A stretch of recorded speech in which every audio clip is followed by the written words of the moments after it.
I will say this about Florida. You guys are in the news a lot. But the latest Florida news is the one that has got me just fucking shocked. Everybody, leprosy? It's like Florida's like, COVID, fuck you, hold my beer.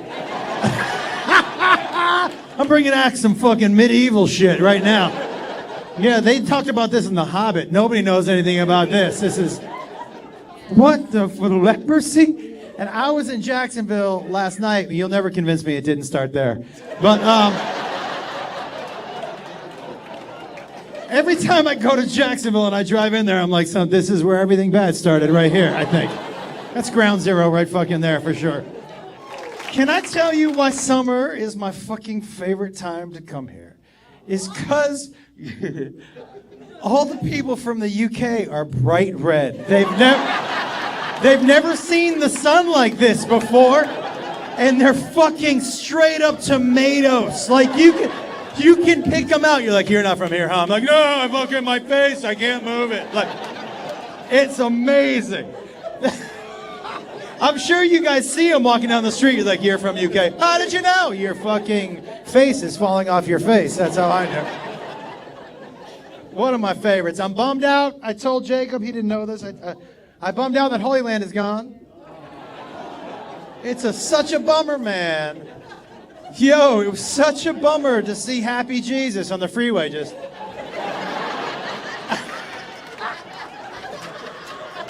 But fucking just. I've never seen that Jesus before. Just fucking thumbs up Jesus. You don't see that dude too often. I will say this about Florida. It's definitely more humid than I'm used to. My balls never look old until I get to Florida. But as soon as I get here, it's like all the elasticity just drains out of the sack. Just like... Yeah, I don't know how people wear short shorts here, but it's risky. I'll tell you that, it's risky. You're not doing any high leg kicks, that's for sure. Do you know they had me swim with sharks once? Automatically, I'm nervous. And so before the shoot, I took a 100 milligram edible and a Vicodin. And I'm like, okay, I'm just to take the edge off, you know what I mean? So we got out there and they put me in I'd never been in what's it called, this wetsuit? Never been in one before. And I never snorkeled in my life. And so they got a snorkel, wetsuit. And I said to the guy on camera, the guy's like, so here's what's gonna happen. And he's telling me all this stuff. I go, wait a second. I go, are you gonna teach me how to snorkel? And he goes, what? I go, I've never worn a wetsuit before and I don't know how to snorkel. He goes, can you cut? And they cut. And he goes, you've never done this? I go, no. He goes, give me the other waiver. I go, what? And he goes, the other waiver. He goes, you have to sign the second waiver. I'm like, what's the second waiver? And he was like, the death one. What? Yeah. He called it the death one, right? Yeah. And he goes, you got to make sure. He was like, because, he goes, here's the deal. He goes, you've never been in a wetsuit before? I go, no. He goes, we're putting a weight on this. I go, what? He goes, first of all, and he's telling everybody, he's going to jump in. He's going to drop. The water's going to go in the snorkel. He's going to panic. He's going to sink. He's going to die. I go, well, yeah, but what if that doesn't happen? He goes, okay, if that doesn't happen, you're going to jump in. You've never been in a wetsuit. The weight is going to pull you straight down. You're going to panic. You're going to die.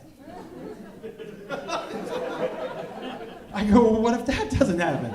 He goes, well, if that doesn't happen and somehow you figure out how to float, you've never swam in a wetsuit or a snorkel? I go, no. He goes, the current's going to take you. And you're going to get tired, you're going to sink, you're going to die. He sounds like a wonderful person. I go to him, I go, what ends with me not dying? He was like, you staying on the boat?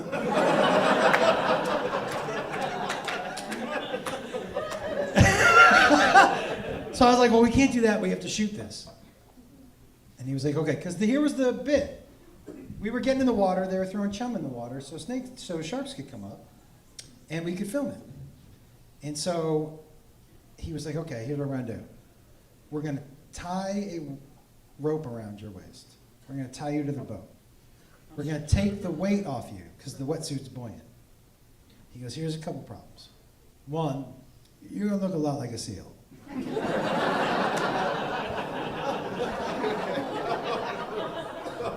I said, what? He goes, yeah, it's even worse because we're going to be throwing chum around you. For those of you who don't know what chum is the blood and the guts to attract the sharks. And he goes, so here's the deal. If the shark comes up to you and it bumps you, don't let it bump you again. I said, why? And he goes, well, they bump you the first time. It's like a test to see what the deal is. And if you let it bump you again, you're going to go for a taste. He said, so when it comes up, just push its nose away. I'm like, what? I said, its nose is right near its mouth. And he goes, yeah, but just don't miss. I'm like, what? I was like, but my hand is moving so slowly in the water. What if it just moves its head? He was like, that could happen. And I was like, well, I hope the shark doesn't like the taste of shit, because that's what I'll be doing. You can find me by the brown cloud, you know what I'm saying? You fucking kidding me? So they tied me to the boat. By the way, you know what my producer said? You looked like bait. So they tied me to the boat. I'll tell you something that fucked me up a lot. And Jacob, I was trying to explain this to Jacob. First of all, men's rooms have come a long way. But especially like at a sporting event, guys, when I was growing up, there were no urinals. There was just those metal troughs. You remember those, dude? And you would walk in at 8 with your dad, like...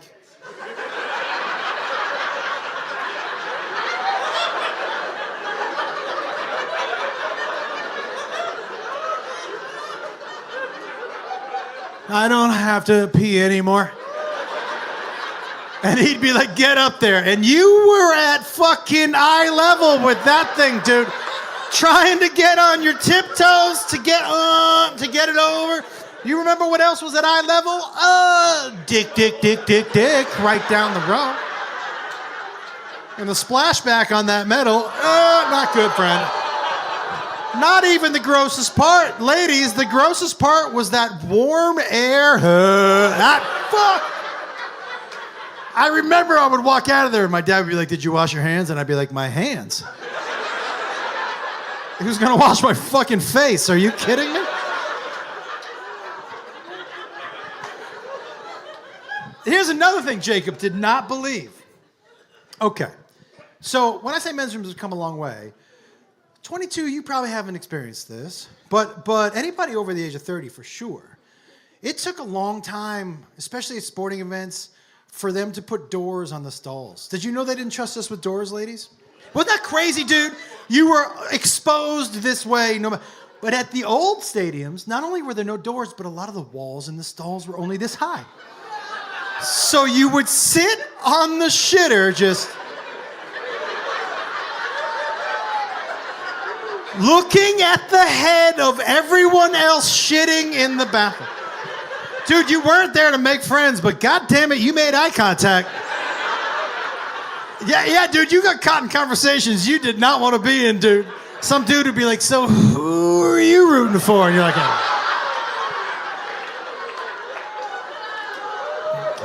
cannot talk to you right now, dude. All right, anybody else? Oh, yes. Favorite story about your daughter? Favorite story about my daughter. She's here tonight. She's in the back. I've always said that she's like the most ride or die. So when I first started dating Beth, my wife, I was a single dad and I was raising the kids. And my rule was, if I was dating you, you didn't just get to meet the kids. That wasn't.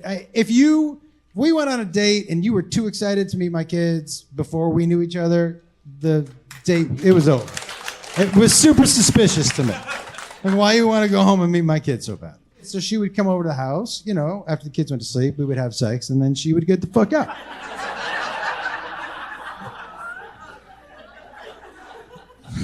Don't tell her I said that. One night, she was like, I am too tired to drive home. And I said, it's not like I can leave the kids. And I go, but you can't stay here. And she goes, what if I sleep in your closet? Now, it was a walk-in closet, everybody, you know. And I said, so you're going to come over, we're going to have sex, and you're going to go sleep in the closet? And she was like, sure. And I said, yeah, that works for me. In the morning, Caitlin, she comes into the kitchen, and she said, Dad, I can't find my shoes. And I said, Kate, they're here somewhere. We took them off yesterday. They're here somewhere. And she was like, I've looked everywhere. I said, well, you haven't looked everywhere.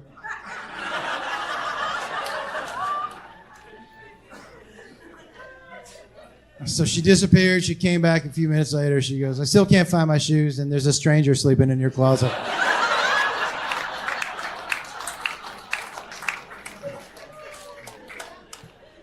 And this is when I knew she was complete ride or die. I said, okay, Kate. I said, I'll help you find your shoes, but there's a stranger in my closet. That's the reaction I get. And she was walking out of the kitchen, and on her way out, she goes, it's your closet, Daddy. None of my business what happens in your closet. Yeah, I was like, oh, I'm bury a body with this one. This one knows to keep the secrets.